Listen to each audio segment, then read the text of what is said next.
Bonsoir, bonjour. Cela dépend de l'endroit où vous me suivez, à partir duquel vous me suivez. Mais voici ce soir devant vous votre frère pour parler ensemble avec vous une réflexion autour de l'intelligence économique. L'intelligence économique, c'est un sujet qui me tient à cœur vu au regard de ce que j'ai observé dans notre communauté d'Afrique noire.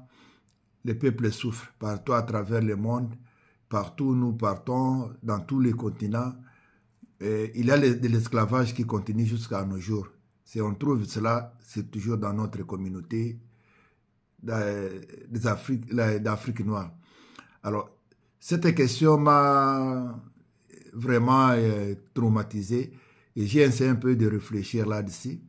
Et j'ai trouvé qu'il y a plein de choses que nous pouvons faire pour nous en sortir par nous-mêmes.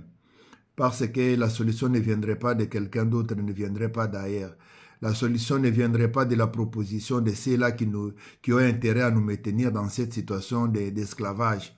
Il ne nous proposera jamais une solution. C'est ainsi que tout ce qu'on nous a laissé, la religion, la forme de l'État, l'école, tout ça, ça contribue à nous maintenir dans cette situation de l'extrême pauvreté. Vous allez trouver que ils sont tous retournés, ils sont partis en Afrique avec la religion, ils sont retournés, ils ont laissé les religions. Les religions, c'est un service après-vente qui assure la continuité et la poursuite de l'esclavagisme.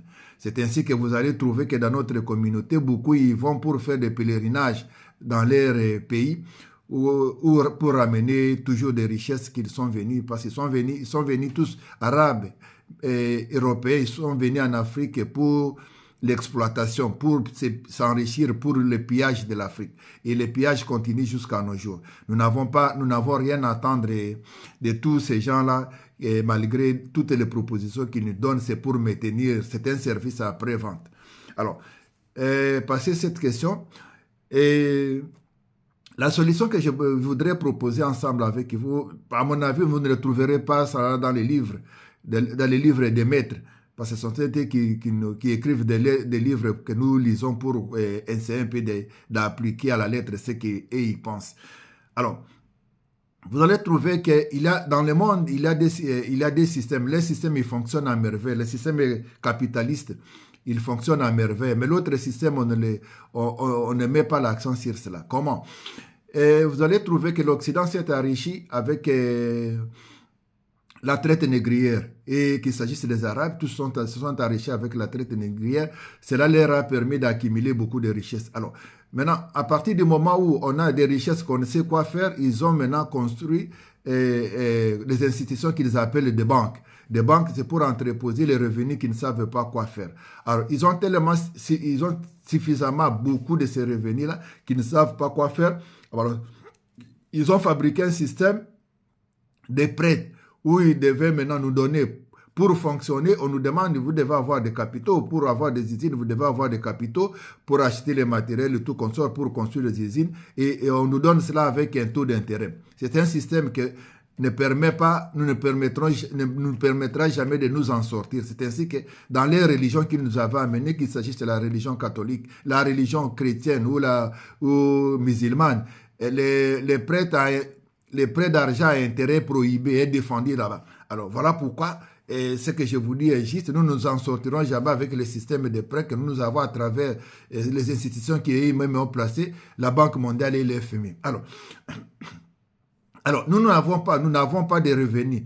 Comment nous pouvons nous en sortir? Parce s'il faut passer par ce système-là, le fonctionnement des systèmes qu'ils ont mis en place, à partir du moment où nous n'avons pas accumulé de revenus, nous n'avons pas de revenus, alors c'est impossible. Mais nous pouvons partir avec ce que nous avons. Qu'est-ce que nous avons? Nous avons le temps, nous avons la force physique et nous avons le corps. Parce que dans un marché, il y a les consommateurs. Les consommateurs, c'est ce qui fait que le marché puisse fonctionner. Et dans ces marchés qu'ils ont construits, il y a le principe qui dit que le client est un roi. Et le client, effectivement, est un roi. Mais nous ne produisons pas, nous ne faisons que consommer. À partir du moment, mais nous sommes des rois, mais nous ne savons pas. Comme nous sommes des rois qui ignorons que nous sommes des rois, voilà pourquoi nous continuons à mériter cette position des esclaves. Nous sommes toujours des esclaves. À partir du moment où nous devons prendre conscience de notre consommation, comment nous devons consommer, nous devons prendre notre consommation en main, nous devons utiliser notre force. Dieu a dit, quand il a condamné l'homme, il dit, toi, tu vas travailler la terre pour te nourrir. Et nous avons la terre, l'Afrique, en Afrique, qu'on trouve beaucoup plus de terre pour cultiver. À partir de ce moment, si nous utilisons ce que nous avons, cela veut dire une population jeune qui a encore la force de travail, et vous allez trouver que le temps, c'est de l'argent. Plus si vous n'utilisez pas votre temps, vous vous appauvrissez. Mais si vous utilisez votre temps pour travailler, vous vous enrichissez. Mais notre jeunesse passe le plus grand nombre de temps en ne faisant rien, en ne produisant rien. Voilà pourquoi il y a la pauvreté au sein de notre communauté. Alors, si nous pouvons imaginer un moyen par lequel, comment nous pouvons mettre ces jeunes en mouvement, cela veut dire travailler, et nous avons une clientèle pour consommer parce que nous avons une population qui est en pleine expansion. Alors, nous ne pouvons plus être des pauvres. Nous ne pouvons pas compter sur nos politiciens parce que les politiciens, ils entretiennent les systèmes.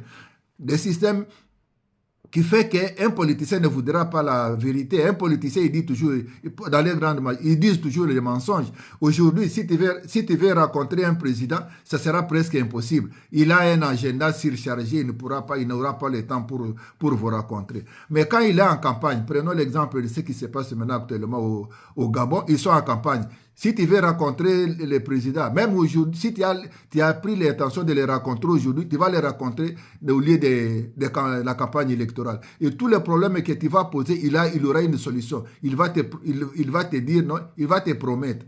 Alors, et des promesses qui ne tiendra pas. Alors, nous avons intérêt à créer un système par lequel nos populations peuvent trouver quelque chose, le minimum qu'il faut, pour ne pas se faire tromper, mentir par les politiciens, manipulés par les politiciens que nous avons, qui jouent le rôle, qui est là comme les relais des systèmes colonialistes et esclavagistes. De telle sorte qu'il faut nous maintenir dans une extrême pauvreté pour que quand ils viennent en campagne électorale, ils te donnent un polo de campagne là et tu vas voter pour lui. On nous corrompt pour le problème de polo, quelque chose d'inutile, alors qui n'a aucune valeur au regard de notre pauvreté. D'où nous pouvons mettre en place un système par nous-mêmes, qui va nous permettre que nous puissions avoir un revenu qui va nous mettre à l'abri de tous ces bavures-là que nous avons avec nos politiciens. Voilà pourquoi j'enseigne. La prochaine fois, parce que j'essaie un peu de me limiter pour ne pas vous prendre trop de temps, parce que vous serez fatigué, je donne des vidéos brèves. Alors, la prochaine fois, je vais vous expliquer comment nous pouvons partir par nous-mêmes, parce que moi, je ne suis pas politicien, je ne désire pas l'être, je ne les envie pas et je ne veux pas leur argent, gagner de l'argent sans travailler. Alors, ou bien m'enrichir sur le sang des innocents, comme c'est partout à travers l'Afrique. Alors, la prochaine fois, nous allons essayer un peu de partager ensemble la réflexion, comment nous pouvons nous mettre en mouvement, nous mettre tous en mouvement pour que nous puissions produire pour nous-mêmes, pour que nous puissions plus avoir des mendiants, des clochards au milieu de nous, et que nous puissions avoir un peu de dignité, parce que ça fait des siècles et des siècles, nous sommes maltraités, piétinés, négligés, abandonnés, et personne ne tient compte de nous. Si nous ne nous prenons pas nous-mêmes en charge, personne ne viendra le faire pour nous. Voilà ce que j'ai voulu partager avec vous ce soir, et à la prochaine vidéo. Merci.